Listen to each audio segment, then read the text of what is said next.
Já entrou no vocabulário de todo mundo o verbo coringar, graças ao filme, né, o primeiro filme do Coringa 1, que saiu anos atrás, agora recentemente saiu o Coringa 2, Uma Folia 2, com a personagem também da Harley Quinn, interpretada pela Lady Gaga.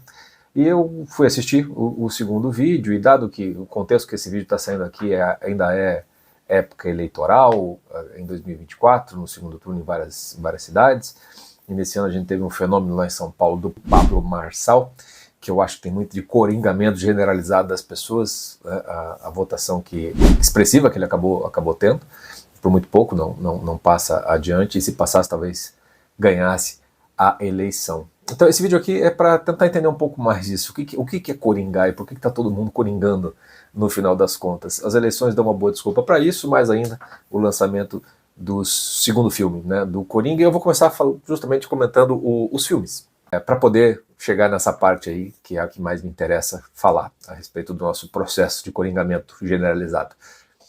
Bom, esse segundo filme, ele, na verdade, ele nem deveria ser considerado um segundo filme, ele é praticamente uma sequência do primeiro, né, como se fosse uma segunda parte, ele é praticamente um interlúdio, né, aquela parte em geral, quando você pega uns filmes, principalmente esses que seguem basicamente as mesmas estruturas de roteiro, Jornada do Herói, essa coisa toda, né, sempre tem aquele momento assim, tem que começar, né, tipo, pegando o espectador lá em cima, depois, né, o final tem que ter o grande clímax, mas no meio do caminho você tem que ter uma certa, né, aquela parte que parece até encheção de linguiça, né, que a coisa tem que se desenvolver e não dá também para ficar apelando tanto assim para a atenção do espectador. Já se espera que o espectador esteja dentro da história e com isso consiga acompanhar de uma maneira um pouco mais serena, vamos dizer assim.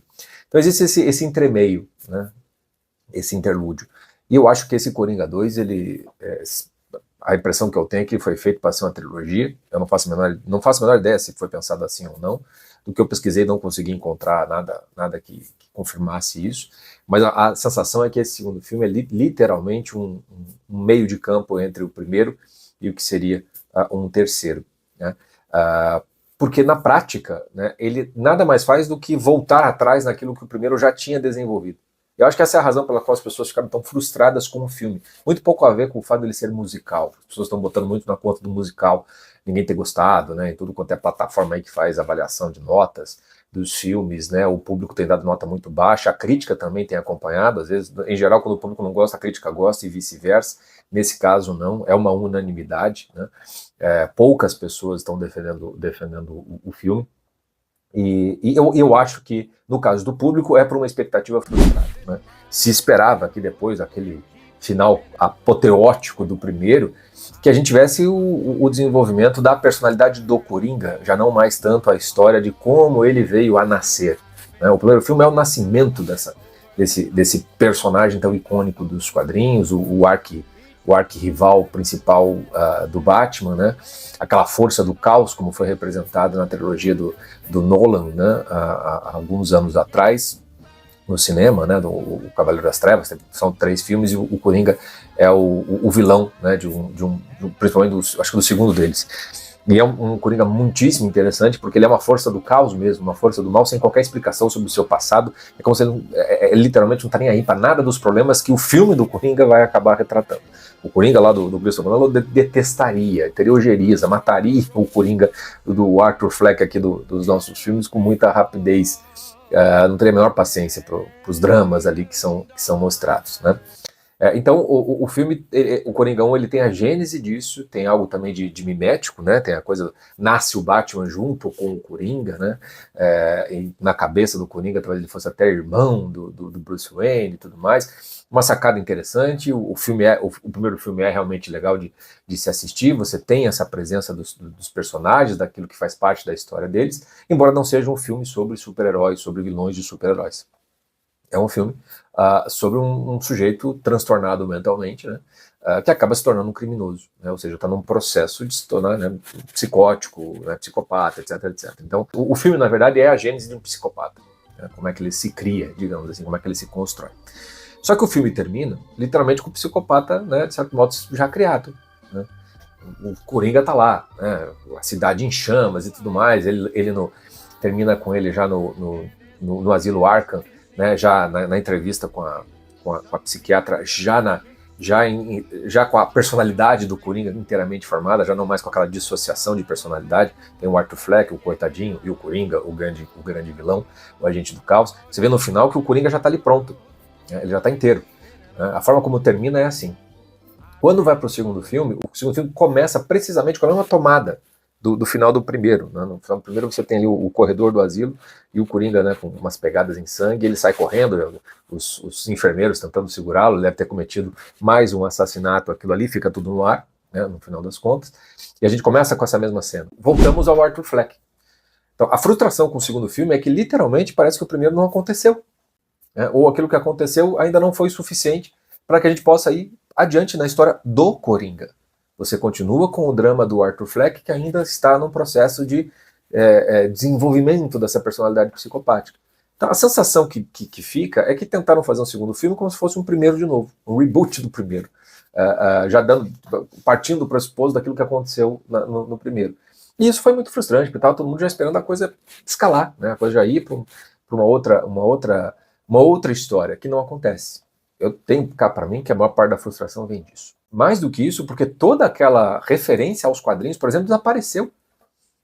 O fato do Bruce Wayne, do Batman, isso já não faz mais a menor contexto, não tem a menor presença naquilo que tá dado ali. A própria figura do Coringa parece ser um personagem completamente diverso do que ser nos quadrinhos, então, quer dizer, está muito distante daquilo que se esperava. Então, assim, pode até ser que o filme nem seja tão ruim assim como as pessoas estão dizendo. Eu até nem achei tão ruim assim. Mas o fato é que a expectativa criada e o fato de ser uma segunda parte daquele primeiro faz com que o filme devesse ir para um outro caminho. Né? Que poderia, inclusive, ser musical também, sem problema nenhum.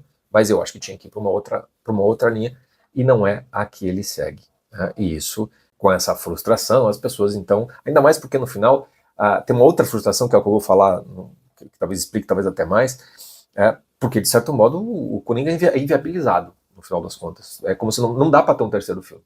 Né? Ainda que o Coringa possa não ter morrido, a impressão que dá é que o Coringa morreu como personagem. Né? A opção, entre aspas, que o Arthur Fleck toma no final, no seu julgamento, inviabiliza, né, a própria presença do Coringa. Enfim, essa é a parte, né, do enredo, da história. Se vai ter um terceiro, eu duvido muito, dado o fracasso. É muito difícil que isso seja terminado. Talvez vão reconstruir ou redirecionar, né, para tentar fazer, quem sabe, um terceiro filme do Coringa que tenha mais a ver com o primeiro do que com esse segundo, porque na prática nós estamos dentro do mesmo contexto, dentro do mesmo processo psíquico no qual o Arthur Fleck vai se dissociando de si mesmo, né, para surgimento do Coringa, com a diferença que o Coringa está pronto, né, meio que emerge no final do primeiro e no segundo recua. Né. Então parece uma baita assim, lenga-lenga no final das contas. Fica uma lenga-lenga mesmo, entendo perfeitamente que não tenha gostado disso. Bom, mas ok. Vamos entender então um pouquinho do Arthur Fleck, né? Que acho que deve ser um bom personagem para psiquiatras, psicólogos aí estudarem, né? Fazer uma análise, porque dá para ilustrar muita coisa para os seus próprios pacientes, né? Do processo para onde as coisas podem seguir se você não trata, né, os problemas que você padece.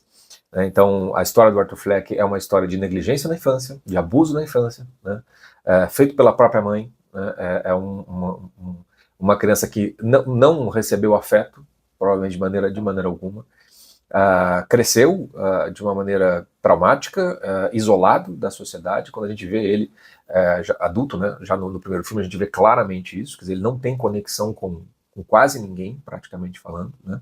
Vive num mundo muito pessoal, muito seu, né? Quer ser um comediante quando ele não tem a menor graça naquilo, ele não tem amigos, ele é um palhaço, quer dizer, ele tem que ser alguém através de um papel, interpretar um papel para que, de certo modo, as pessoas possam gostar dele e ele mesmo gostar dele mesmo. Né? E você tem então toda uma explicação, você tem um histórico ali, né, médico, digamos assim, o que causa aquilo tudo. O primeiro filme ao final vai revelar por que é que ele é daquela maneira. E você tem então uma explicação. Ele é o que é em função da condição da própria mãe dele, daquilo que ele padeceu na mão do padrasto quando foi criança, né? Que vai ser um dos elementos principais da revolta no final do filme, quando ele mata até a própria mãe. Né?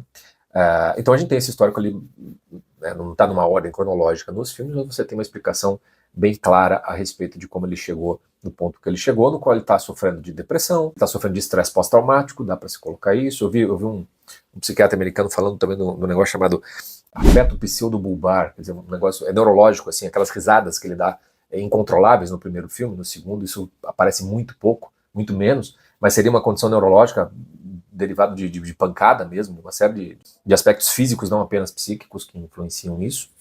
E claro que, além desse combo, você tem os traços de transtornos antissociais aí, que podem ser os mais variados, mas que estão todos dentro desse mesmo gênero, né? Tem impulsividade, comportamento agressivo, desprezo, aquele descolamento da realidade. Aí tem trocentas possibilidades de diagnósticos, que aí, obviamente, né, num contexto médico, terapêutico, você vai acabar chegando em alguma conclusão a respeito disso. Aqui não nos interessa, basta a gente ficar com esse combo de coisas, que faz com que, obviamente, o tratamento tenha que ser multifatorial, como se diz, né? Ele tem que estar fazendo terapia, ele tem que estar recebendo medicamento para estabilizar o humor, para controlar os movimentos psicóticos, né? E precisa, obviamente, de uma rede de suporte em volta. Ele precisa de ajuda em torno, né? Senão não vai funcionar. Esse termo rede de ajuda, né? Rede de suporte, antigamente a gente tinha um nome para isso que era família. Quando você tem família, você tem essa rede de suporte, né? Seja, né, da mãe que tem a criança e que recebe a ajuda da mãe dela, da sogra, dos que dão um apoio, seja, né, basicamente assim, sei lá, o casal quer sair para jantar e deixa com os avós os filhos. Isso é família, isso é a rede de suporte que todo mundo tinha. No contexto do filme, você vê que o Arthur Fleck não tem esse suporte. A única família que ele tem é a mãe, que é mais doida que ele. Ele não tem amigos, né? Ele não tem. Aí sobra para ele, então, um tratamento feito de maneira estatal que é descontinuado por falta de verba no filme. Quer dizer, ele não tem com quem conversar, portanto, ele não faz exatamente uma terapia no sentido que deveria ser feito. Os seus medicamentos também ele vai ter que se virar nos 30 para conseguir e não tem rede de suporte. Quer dizer, é uma bomba relógio, né? Em algum momento isso vai acabar estourando, e aí o que vai se desenvolvendo no filme acaba levando a isso no primeiro filme. Quando a gente vê o segundo filme, quando a gente está ali no contexto do Asilo Arkham, onde então, portanto, ele está recebendo algum tipo de tratamento, você vê ele mais manso mesmo, mais desesperançoso, né? Mais indiferente ao que está se passando, ao que está acontecendo no meio. Então ele conversa com a sua advogada, a advogada quer fazer uma defesa dele no sentido, né, de colocá-lo como um doente mental, portanto ele não tem condição de ser julgado como uma pessoa que quis fazer tudo aquilo que fez no primeiro filme, e para isso ela tem que tratá-lo como o doente, que de fato ele é, né? E para isso ele precisa ser aquele sujeito manso, aquele sujeito meio ordeiro, que está dado ali no segundo contexto, né? E todos os problemas dele, né, de certo modo, ficam contidos. No primeiro filme, todos esses problemas você está vendo uma tragédia acontecer. No segundo, tudo isso está meio contido naquele símbolo do asilo, né, estatal, que está contendo o Coringa de aparecer. O que vai fazer a diferença nesse contexto vai ser o surgimento de uma personagem, a Harley Quinn, né, que é também a famosa namorada dele nos quadrinhos. Ela aparece no segundo filme e vai ser o gatilho para o Coringa ser resgatado desde dentro do Arthur Fleck. Então é por isso que no filme a dimensão musical ela tem uma função muito relevante. E talvez eu acho que não tivesse outra forma de colocar essa dimensão no filme que não fosse da maneira como foi feito. Ele não é um musical típico e comum, tá? Se vocês prestarem atenção e compararem principalmente, a produção da parte musical ela é tosca, de propósito.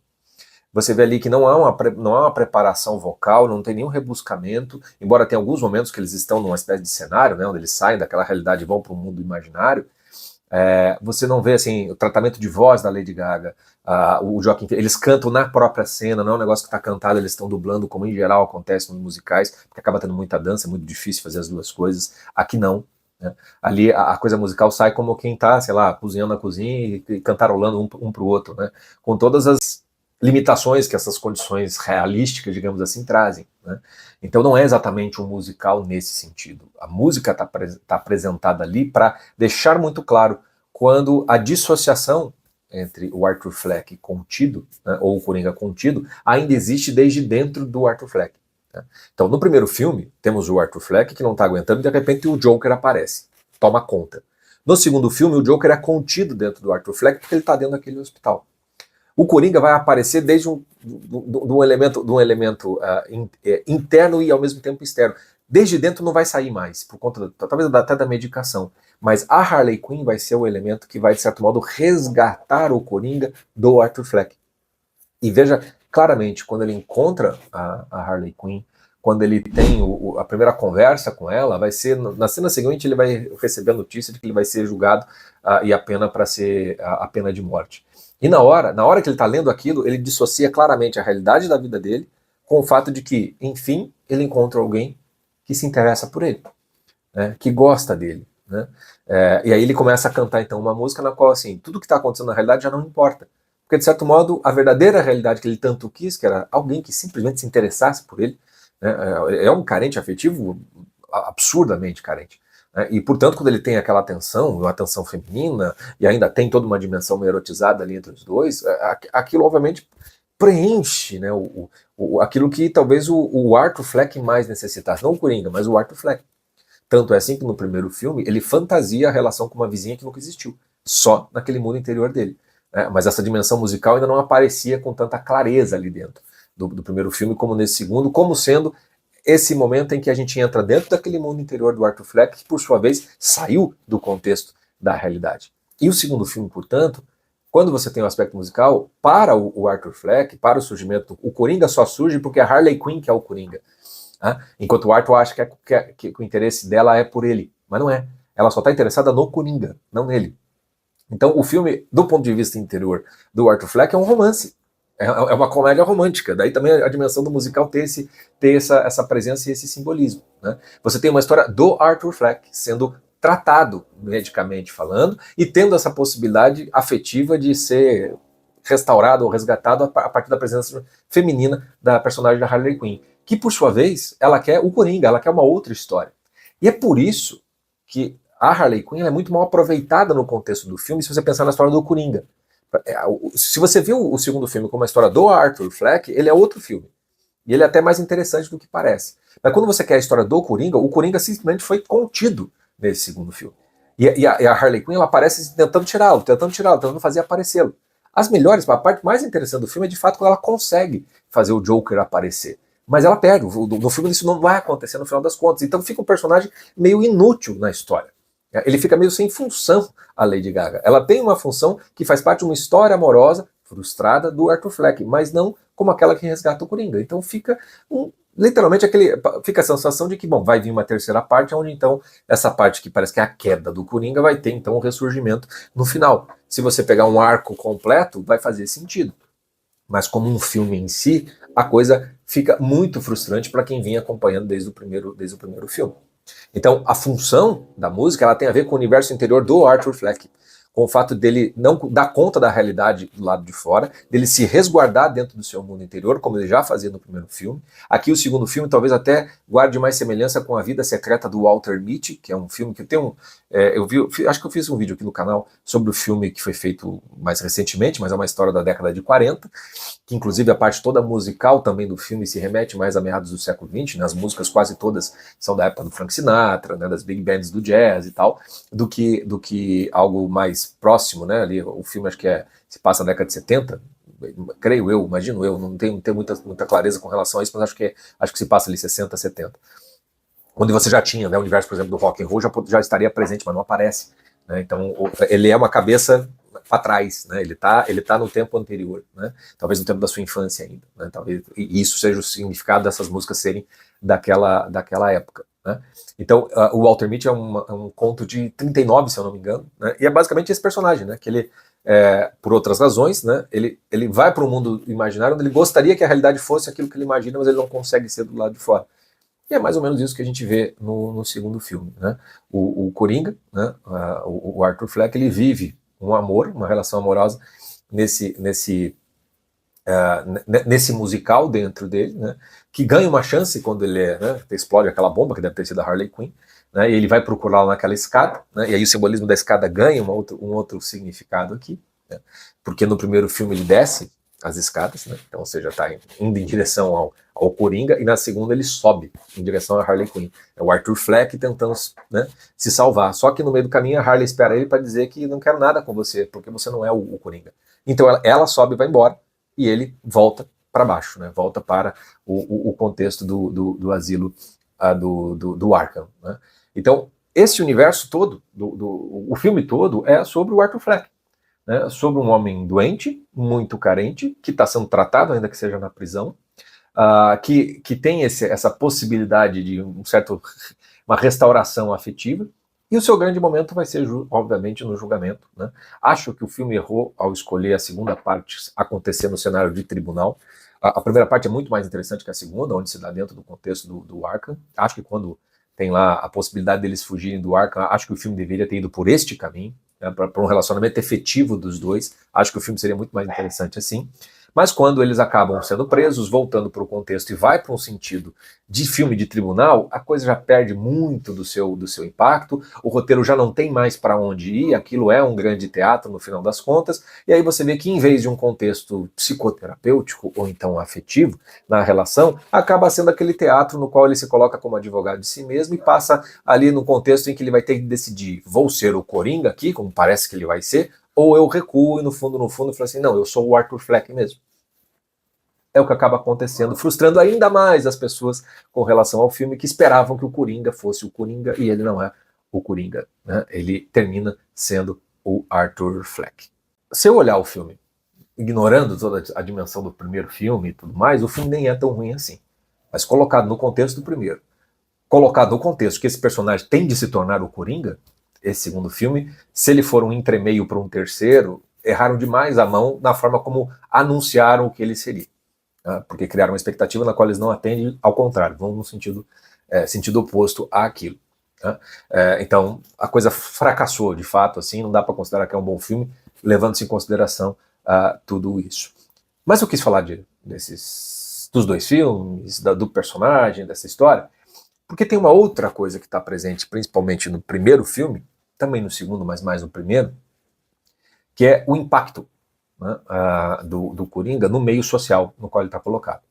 Porque existe ali uma crítica social que é uma espécie de abandono social do Arthur Fleck que vai fazer com que ele se justificadamente se torne o Coringa, né, se vingue da sociedade, uma coisa assim. E é interessante se pensar isso, porque quando você não tem a rede de suporte familiar, vai restar essa rede mais distante, que vai ser, sei lá, antigamente era da igreja, né, do bairro, né, porque muitas igrejas evangélicas crescem muito nos presídios. Talvez justamente por isso, formam essa rede de suporte que as famílias já não dão mais, não tem condição de dar, e o Estado, por sua própria natureza, é incapaz de dar. Como o próprio filme do Coringa deixa isso muito claro no primeiro filme e também no segundo, de certa forma. Isso fica muito claro, né? E aí você vê uma revolta social, porque como ele fez o que fez no primeiro filme, né? Em rede de televisão, quando ele se apresentou, quando você vê ali ele sendo um objeto de escárnio, né, para uma certa elite, e ele se vinga daquilo, essa revolta social, né, de quem se vê desprivilegiado, né, de ter acesso a muita coisa, né, ou que está simplesmente frustrado com a forma como as coisas estão, né? A Gotham City no primeiro filme ela tá cheia, tem uma greve de lixo, a cidade tá nojenta, a violência tá desregrada, quer dizer, o Estado que cobra imposto para dar saúde, limpeza, educação, segurança, não dá isso de maneira alguma, faz com que os próprios cidadãos tenham que pagar para serem vítimas da atuação estatal e não exatamente cuidados por esse mesmo Estado. Então o Coringa ele vai representar para esse meio social mais ou menos como uma revolta popular, uma revolução popular contra esse estado de coisas.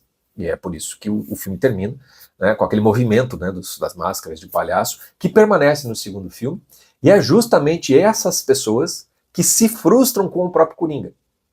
Aqui tem um duplo twist interessante do filme do Coringa. É como se ele quisesse frustrar o espectador com relação à sua história.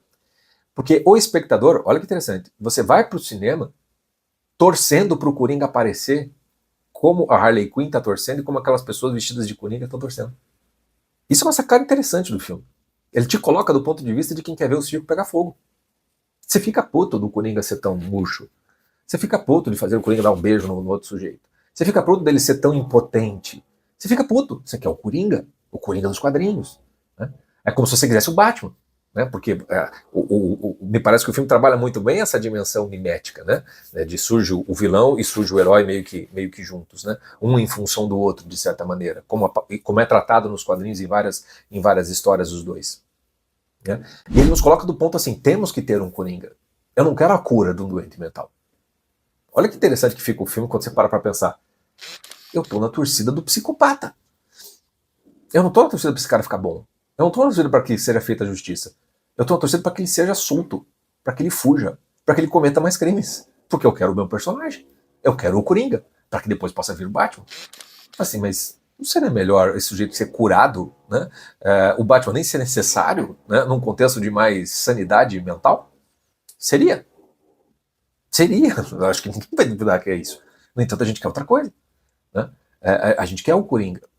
E talvez não seja porque a gente quer o Coringa, mas porque a gente tem essa frustração social, talvez cultural também, com o estado de coisas generalizado, que você pode, né, projetar essa frustração em algum ente, em alguma ideologia, em alguma instituição, né? Pode ser o Estado, pode ser a presidência da República, pode ser a prefeitura, pode ser o Poder Judiciário, pode ser o que você quiser, né? Ou um líder ou um outro e tudo mais, né? De uma tal maneira que assim, só a destruição daquele negócio ali é que vai talvez me trazer algum tipo de paz, de algum tipo de consolo. Essa explosão, o filme acaba retratando um pouco de um estado de coisas que está pelo mundo. Você viu um pouco disso nos Estados Unidos, quando, no chamado 6 de janeiro deles, né? Quando os apoiadores do Trump, né, teria lá, ainda estava brigando para saber se ia ser aceita a eleição, não ia ser aceita a eleição, e aí você tem invasão do Capitólio, quebradeira, etc e tal, uma confusão danada, acho que teve gente morta também naquele episódio. A mesma coisa aconteceu no nosso 8 de janeiro aqui no Brasil, quando as pessoas invadiram a Praça dos Três Poderes e quebraram o Senado, o Supremo Tribunal Federal, né? Não tem nada de golpe de Estado nessas duas coisas. Não é tomar o poder, etc, porque não tinha condição nenhuma de fazer isso. Mas você tem a revolta, você tem a frustração, você tem aquela coisa de quero quebrar tudo, quero fazer o circo pegar fogo, eu quero ver o circo pegando fogo. Né? Existe esse elemento dentro de muita gente, não é questão de só de esquerda ou de direita, não. Esse negócio é muito disseminado. Porque a própria cultura, por exemplo, woke, progressista, canceladora, ela tem isso em si mesma, só que de uma maneira mais institucionalizada. Ela não precisa tacar fogo mais nas ruas, ela não precisa mais invadir os lugares, fazer as grandes manifestações, porque elas podem usar dos elementos institucionais para calar aquilo que ela odeia, para fazer destruição daquilo que ela acha que precisa ser destruído. Né? E por isso que não estão tanto nas ruas. Né? A turma da direita aparece mais na rua porque já não tem mais meios de ação. A impotência leva a pessoa, então, a explodir nas ruas. Mas, basicamente, você tem o mesmo grau de revolta, de frustração, de ressentimento, na qual você está imerso num mar de coisas ali que faz com que você já nem esteja mais enxergando a realidade tal como ela de fato é. E aí é por isso que é interessante da gente ver que o processo de coringamento tem o aspecto psiquiátrico de cada um individual, vamos dizer assim, para se analisar. Mas existe um processo que é social, que é dessa mimetização das frustrações que formam um caldo social na qual, quando você vê aquilo, explode numa espécie de revolta justificada, né, a famosa rebelião das massas, como diria Ortega y Gasset. Mais recentemente, nessas nossas eleições, a gente teve o fenômeno do Pablo Marçal, cujo grande interesse das pessoas não tem nada a ver com a pessoa do Pablo Marçal, não tem nada a ver com as suas propostas para o que quer que seja. Tem a ver com o fato de que ele veio tacando fogo no circo. Ele não matou ninguém em rede nacional, mas ele exorcizou em rede social, em rede nacional, com uma carteira de trabalho, um dos seus adversários. Ele tirou do sério um que deu uma cadeirada nele.